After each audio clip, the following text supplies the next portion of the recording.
ndiyo serikali ya kwanza. Huyu ndiye rais wa kwanza ambaye kwa ukubwa amekumbuka eneo la Pwani.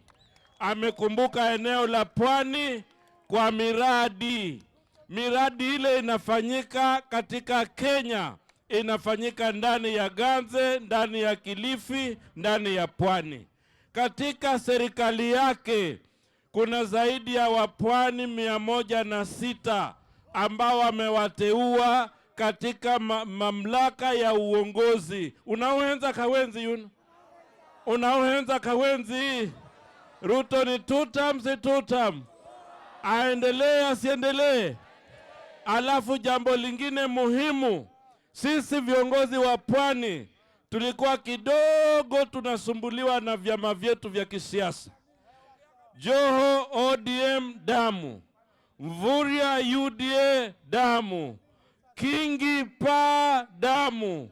Lakini hivi sasa sisi sote tuko timu moja. Ni kweli si kweli? Wale wa ODM walikuwa wamesema tuko tayari, wa UDA wanasema kazi ni kazi. Sasa katika broad base tunasema kwamba tuko tayari kufanya kazi, na ndio maana mambo ya mashamba imetatuliwa. Hawa wengine walikuwa naibu rais, walikuwa mawaziri, kuna kitu wamefanya?